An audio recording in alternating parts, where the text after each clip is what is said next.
automated program created by the Rio Grande Oil Company.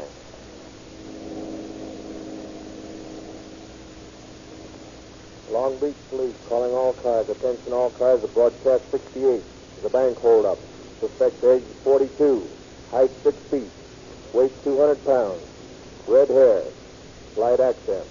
This man is armed. Watch your step, boys. That is all.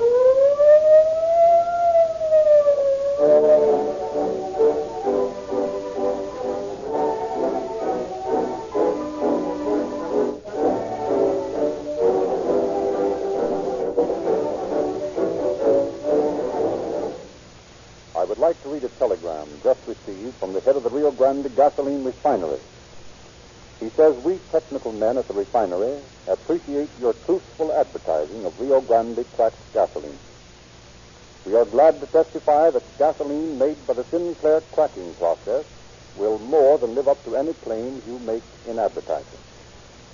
Signed, William Murray, Superintendent of Rio Grande Cracking Plant, Vinvale, California. Well, the only claim I've ever heard Rio Grande make is that cracked gasoline is used in more police cars and emergency equipment wherever it's sold than any other brand. That claim is absolutely true. And where in the world could you find a better test for your gasoline? Police cars meet the same daily driving conditions that you do, and meet emergencies besides. So the gasoline that performs best in police cars is obviously the best buy for motorists. Sure, but I should think that cities would specify a higher quality gasoline than service stations sell. That's true. Cities do have rigid specifications for the gasoline that's used in their police cars. Many gasolines don't equal these specifications. But Rio Grande cracked exceeds every specification. It's better than the law requires. That's why so many cities have selected Rio Grande above all others to power their finest, costliest cars. Well, that sounds like it might be too expensive for my car. It doesn't cost you 1 cent more to buy the same Rio Grande cracked gasoline that is specified by so many cities. Every time you fill up from a Rio Grande cracked gasoline pump, you get exactly the same gasoline that police cars use. And you get a better gasoline than you pay for, because Rio Grande's patented cracking process adds qualities you can't get in any other gasoline.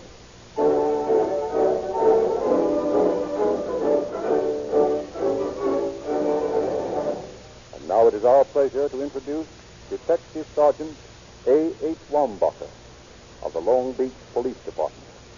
Sergeant Wambacher. Good evening, ladies and gentlemen. It is a pleasure to appear on this great radio program, which for the past year and a half has done so much to acquaint the citizens of the West with the problems and accomplishments of their police officers. Our story tonight concerns the activities of a daring daylight bank robber whose depredations extended up and down the Pacific coast from Mexico to Canada. He was a difficult man with whom to deal, educated, cultured, intelligent. He was a greater problem than the ordinary gutter type of crook. So suave and smooth was his manner that he managed to keep his innocent bride in complete ignorance of the real source of his income. But in the end, he, like every lawbreaker, found that crime does not pay.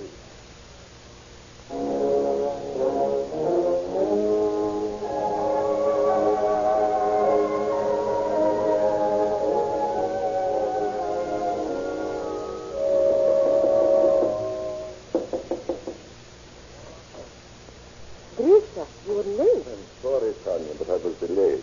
Delayed from seeing me? And you say you love me. Oh, I do. I was delayed getting you something. Here. Oh, a lovely diamond ring. For me? Yes, Anita. For you. If you will accept it as an engagement ring.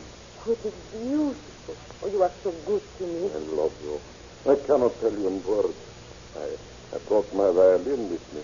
Maybe it will speak for me. Oh, do play it, Grishenka. I will play you a song of our old Russia. Oh, sing for me.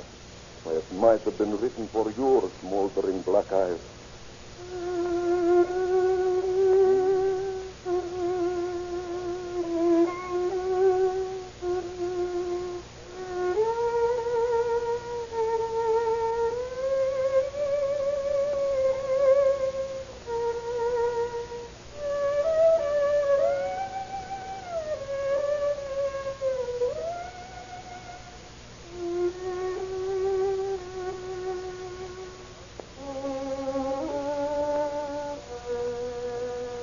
Oh, beautiful. Beautiful. Let me tell you how I feel, how much I love you.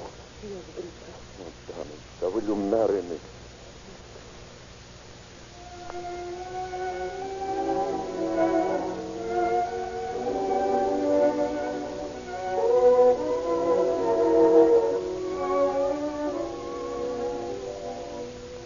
And so Grigor, Domchinsky, and Tanya are married. For several months, they live luxuriously, stopping at the best hotels, spending much of their time at resorts up and down the California coast. Then one evening, they are seated in the dining room at Aguas Calientes.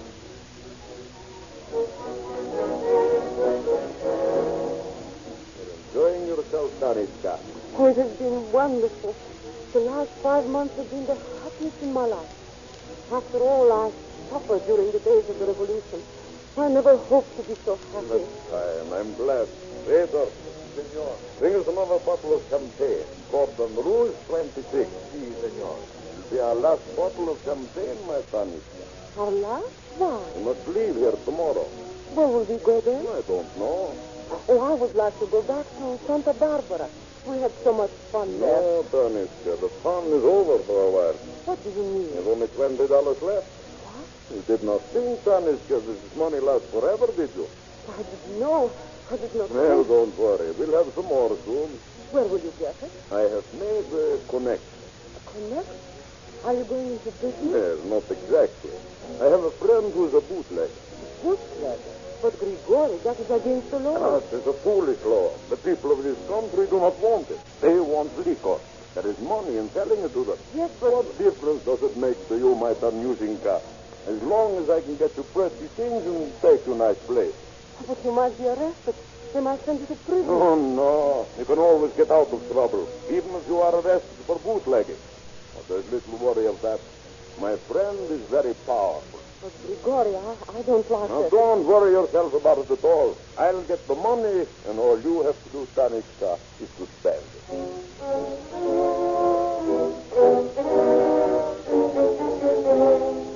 It is mid-morning a few days later. There are only a couple of customers in a small branch bank in Long Beach when a burly man enters and, standing by the door, pulls out a big automatic. Take him off. Fire. This is a hold up, and I want to blow the big fire. The first person who lets a peep out of him is going on a one-way ride to the cemetery. You heard me. Be quiet. Now, all of you get in a cage there. Come on, come on, come on. Make it snappy. That's it. Now, all of you lie down on the floor. That's all right. You don't have to hold your breath. But don't make any noise. You in the gray suit. Come here. Come here. Now close that cage door. Now, get to work on this combination. But come on. I know you know it. I've seen you work it a couple of times. Now open it up. Come on, snap into it. What's the matter? You're losing your nerve? Here. Here's a nice fat cigar. Puff on that. Throw some smoke into you. Get your nerve up, or I'll blow some smoke through you.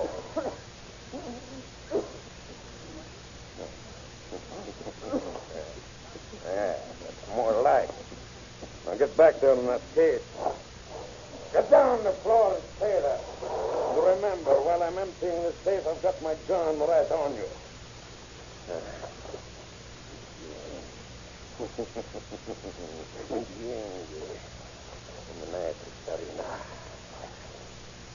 my son, will buy you need for coat. This new car. First, let's see.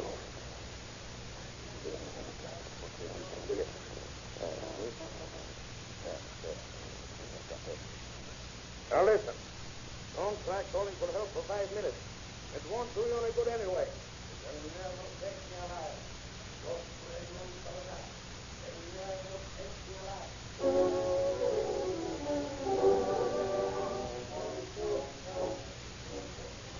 A few moments later, Grigor Domchinsky joins his wife in a nearby rooming house. Yes, rich. There is money, thousands of dollars. Where did you get it? And my friend, the bootlegger.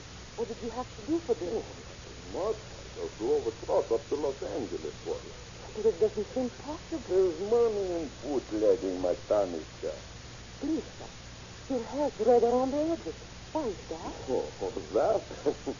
I just dyed it that way so it would look as though I was a redhead when I had my hat on. Now, look. See it? Why must you do that? So no one will recognize me again. Now I must use these clippers and cut off the red hair. And here, over here, and more. There. Now, see? And a blonde again. Is that much danger? No, but one must be careful. I wish you wouldn't. Oh, don't worry. I won't do it again. With this money, we can set up a little shop. Oh, I would like that. Sure. And then we won't have anything to worry about. Now, listen, Tanisha. I want you to put this money in the shoebox here and take it over to the hotel in Redondo Beach. Leave it in the cupboard in our room. But why? Because I don't want anyone to see me. I'm going up to Rudolph in Huntington Park. And after you come back from Redondo, check out of this room and bring your bags to Rudolph. Well, it sounds all very strange. Don't question me, Tanya. Think of this, my dear. In a couple of weeks, we'll be in San Francisco and we have our own place. Now do as I say. Very well, Drifter. Listen, the sirens. I wonder what's the matter. Oh, probably the police are going up to that bank down at the corner. Why? What's happened? Oh, I don't know. There were a bunch of people around there when I came in. Another hold-up, I suppose.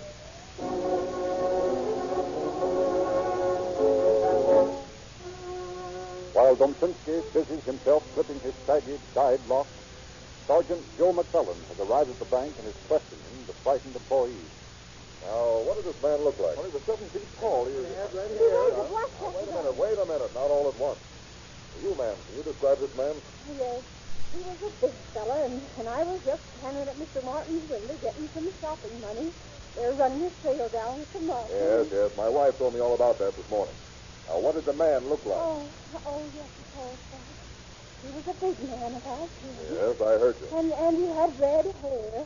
And he said that the police would never get him alive. Big man, red hair, said the police would never get him alive, huh? I think I know this fella. Now, let me get a look at that safe. Say, who smoked this cigar? I did. He stuck it in my mouth. Who stuck it in your mouth? Oh, the robber told me to smoke it and got up my nerves to open the safe. And you smoked it? Yes, and then after I opened the safe, he pushed me back into the cage. Just the cigar fell out of my mouth. He gave you this cigar? Yeah, stuck it in my mouth. Hermosa Flora. What are you wrapping that dirty thing up for, Sergeant? You never can tell what might be important, ma'am. Not any fingerprints here. No. He wore gloves. Sure, but he got smart once too often. The lone wolf has left a clue. Yeah, but there are probably 1,000 men in Long Beach who smoke the same kind of cigars. Sure, but you never can tell. This cigar butt might lead me to the right one. Back in headquarters, McClellan checked up with Detective E.L. Woodruff. Well, Joe, what did you discover? Well, we stopped every highway and streetcar line out of town, Woody. Convinced he didn't get out of Long Beach. Well, I know who he is. You? Yep. He's the guy we call the Lone Wolf. Lone Wolf? Sure. That bird that's been holding up all these banks.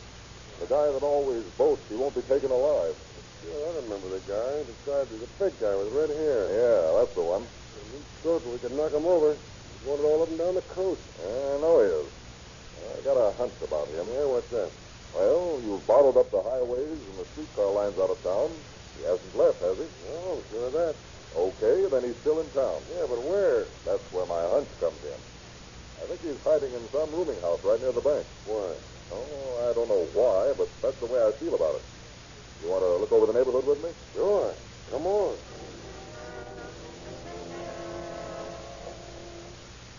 Well, this street's as good as any to start on. The bank's there on the corner. Now, this first house here has room for rent sign in the window. I'll go in there, Woody, and you start on the other side of the street. If either of us gets a bite, we'll let the other one know. Okay? Okay. Good luck.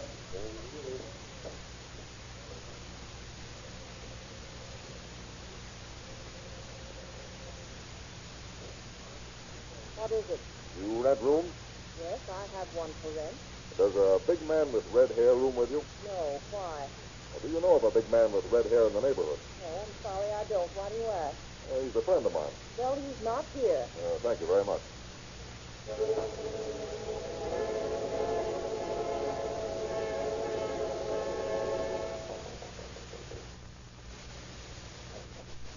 Yes? You're a roomer who speaks an accent and has red hair? Say, I'm 100% American. I wouldn't rent a room to no foreigner.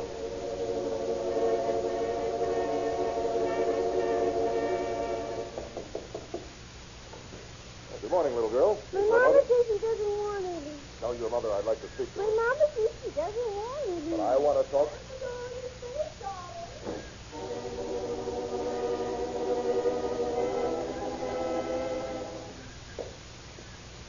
Oh, good morning, sir. Huh? Have you got a boarder here who has red hair, a pretty big man? Huh? I said, have you a boarder with red hair? You can't stand here so good. Oh, no, I'm looking for a man, a big man. Oh, it's the biggest fan we got. You can keep back. What you want with it? No, you don't understand. Go, Mac. I can hear you all the way across the street. Okay. So long, Pop. Where are you going, son? I'll let you look at that big fan. No. Oh, all right. Well, Woody, any luck? No, not a thing. How about you? Nothing at all. Maybe my hunch is wrong. We covered 4 square blocks and haven't found a thing. I guess I... Hey, Woody. What? See that pair of legs crossing that yard over there? Under those clothes on the line? Yeah, what about it? Aside from the fact that they're attractive. Did you stop at that house? No. Signs or anything to indicate they're just rumors. Oh, there she goes down the street, carrying a suitcase. Well, there's no law against that. My hunch is working again, Woody. I want to see what's in that bag. You've got no right to search your bag. It's got to be exceeding your authority. I'll take a chance on that. Come on. Oh, just a minute, ma'am. What is it? We're police officers. Oh, I see. We're making a little investigation in the neighborhood, and I'm afraid I'll have to ask you to open your bag for me. Is that something like customs inspection? Yeah, something like it. Very well. Here's the key here for the bag. Oh, thanks. You're leaving town, were you? No, just going to visit some friends. Magazine, perfume, stockings. Hey, Woody, look here. What? A box of cigars. Hermosa Flores, the same kind he smokes. I'm sorry, ma'am, but you'll have to come to the station with us. You realize, don't you, Mac, that this woman may sue us for false arrest? You haven't anything on her. Yeah, I know that, but there's something wrong about this thing. Something really. No nice, clean-cut young woman like she seems to be carries a box of big cigars wrapped up in her undies. Oh, boy, we're taking a chance. Maybe so, but I'm going to question her as soon as the matron gets through searching her. I grant you that there isn't a thing but the vaguest clue of those cigars linking her to the holdup, but it's worth risking. Oh, come in. Oh, it's you, Mrs. Sullivan. Well, have you searched the prisoner? Yes, sir. Did you find anything? Nothing but this. See, with a celluloid tag marked 717. Where'd you find it? In her shoe. In her shoe. That's a strange place to carry a key. Where is the woman? She's outside. Now, bring her in. Will you come in, please? And won't you sit down? Thank you. Now, please understand that we're forced to cause you this annoyance as a matter of investigation of a very important case. No suspicion is directed at you personally, but it'll be necessary for us to ask you a few questions. By all means. And for my part, I want you to understand that I am for law and order. I don't know what this is all about, but if I can help you in any way, I'll be only too glad to do so. Well, that's fine. Glad to see you take that attitude. I can assure you you'll not be detained any longer than is absolutely necessary. Now, what is your name, please? Mrs. Edith Stanley. Mrs. Edith Stanley. Oh, you have an accent. Are you a foreigner? My accent is French. I see. I'm interested in those cigars in your suitcase, Mrs. Stanley. Who do they belong to? My husband. Your husband? Where is he? Well, I was on my way to meet him in Laguna Beach. We were going to spend the weekend there. He asked me to bring him some cigars. Oh, what is your husband's business? He's a manufacturer. Well, where is his factory located? In St. Louis. We're out here for a little trip. I see. And this key with a celluloid tag bearing the number 717. What's that? I'd rather not say. I'll have to demand an answer, Mrs. Stanley. The matron found this key in your shoe. That, you must admit, placed a certain suspicion upon it. You were hiding it for some reason. What was that reason?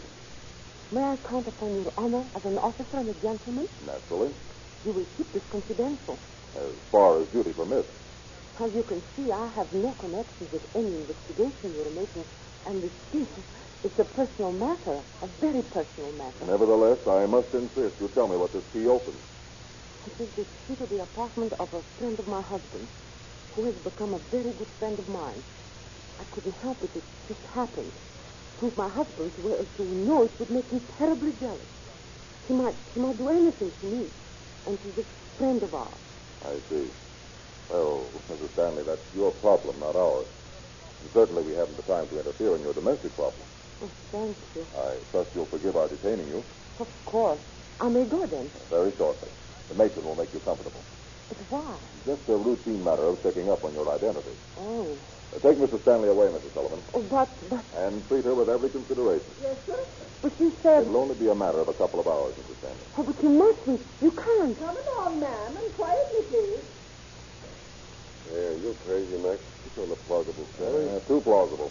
I'm going to check up on it. What else do you make? Everything else she told me may have been the truth, but she lied once. When was that? When she said she was French. Her accent is Russian. That doesn't prove anything. Maybe not. But our big man with the red hair had an accent, and he smoked Hermosa Flora cigars. This woman has an accent, and she carried a box of Hermosa Flora cigars in her bag and a key in her shoe. Come on, Woody. What are we going to do now? We're going to try to find the hotel this key belongs to. You may spend a couple of years trying to do that. Okay, but, partner, there's something smelly in this case besides the brand of cigars. Come on.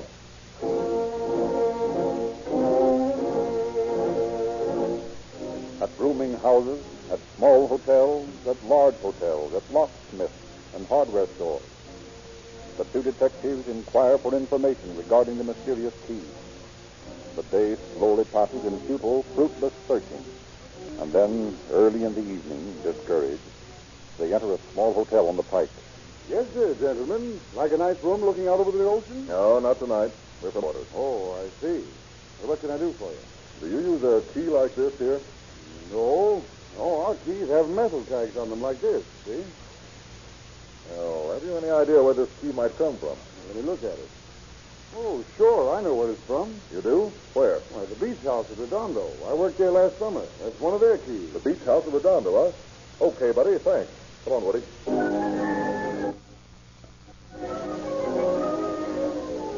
Accelerator to the floor. Siren open wide.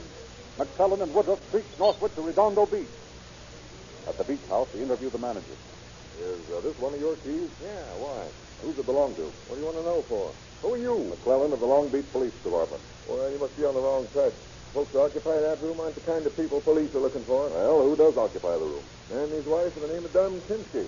Mstinsky, huh? Russian? Might be, I guess. Do they have an accent?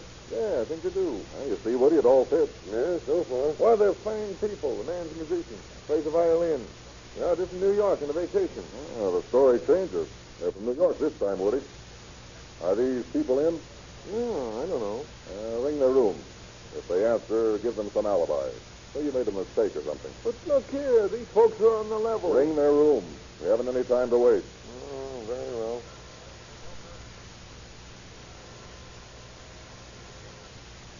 No answer. We'll go up. Now, look here. I object to my guests being annoyed. Now, listen. You've been in this game long enough to know better than to interfere with the police investigation. Now, you sit tight, and if these people come in, you ring us and let us know. Oh, very well. Is the elevator running? Yeah.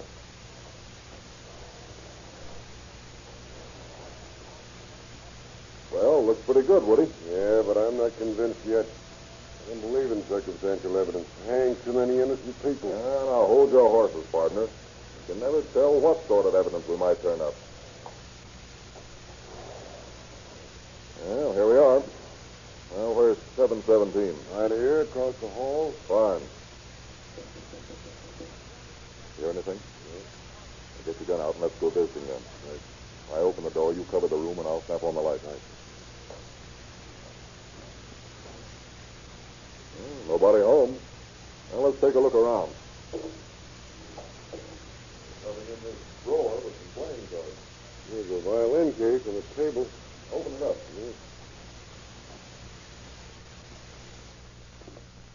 Anything in it? Nothing but a violin. What'd you expect to find? A harp? Hey, what's idea. I just seen if I could play it. See, things aren't strung like ukulele. I wouldn't know. Hey, take a look in that closet, will you? Yeah. A lot of clothes, a pair of shoes. Hey, what's this on the shelf? It's like a hat box to me. Keep still, my quivering hunch. Hey, can you reach it, Woody? No. You're a little taller. You try it. It's a mighty high closet. You got to stretch up here. Hey, look out, Mac. It's falling. Well, Woody, what do you think of my hunch now? Guess you're right. It's as though this was the entire haul from the bank. Now, let's count it. Here's 500. Yeah, here's 3 packages of $1,000 apiece. The bank's wrapper's still on them. Well, let's see. And 4 more. 15, 20, 22, 22,500, 23. Here's $6,000 more. That's it. Every penny of it. $29,000. Yeah, but we haven't got the lone wolf yet. If our luck lasts, we will. Let's go.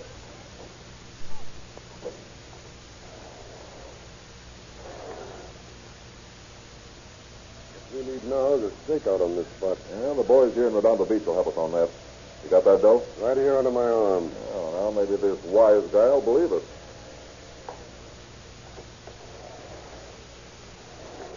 Oh, boys, any luck? Yeah, $29,000 worth. What? Yeah, stolen from a Long Beach bank today. Yeah, stick it in your safe. Why, I can't understand why Mr. Domzinski seemed to be such a... Yeah, I know. They usually do.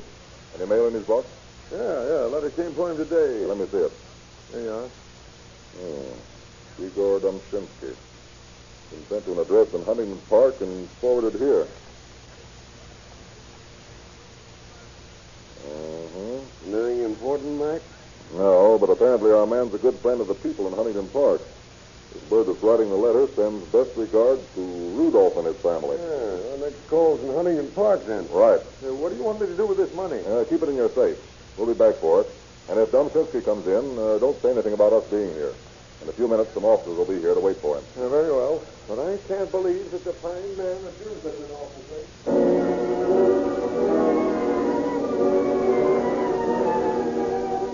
Again, the two officers scream through the night in their high-powered police car.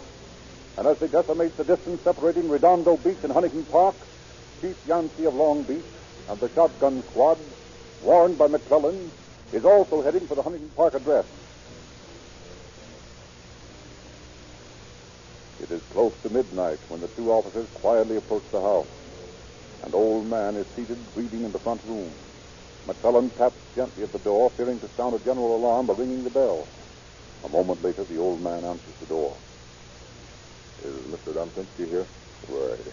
Yeah. But he's asleep. We're police officers. Police officers? Why? The house is surrounded. Does not make any noise. What do the police want with my friend Grigor? Your friend Grigor is a notorious bank robber. Oh, there must be some mistake. I'm sure he isn't a monkey. Well, we're positive he is. What room's he in? Right at the head of the stairs. Let's go, boys.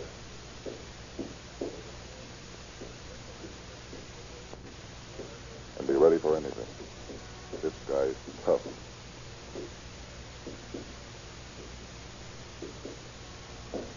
Hey, the door's open.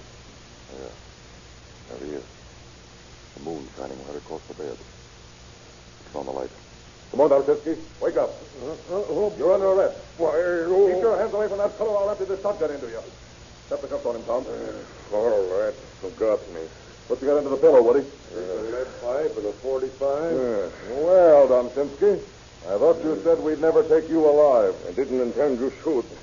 That's all part of the game, I guess. And I was going to go straight. This was going to be my last job. Don't worry about that, Domshinsky. It will be your last job for a long, long time.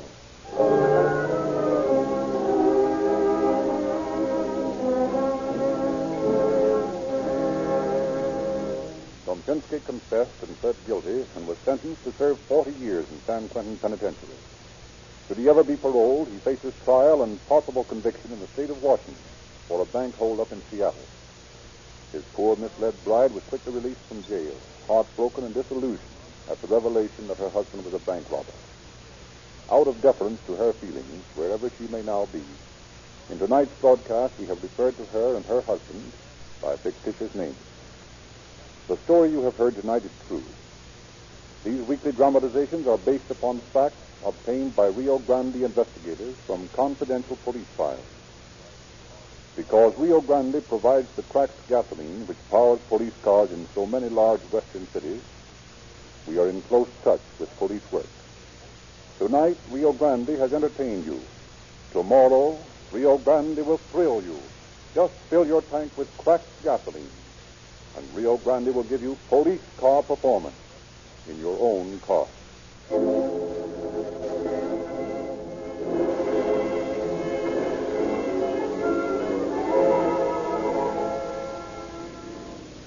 Long Beach Police calling all cars. Attention all cars to cancellation of broadcast 68 regarding a bank holdup. The suspect in this case is now in custody. That is all.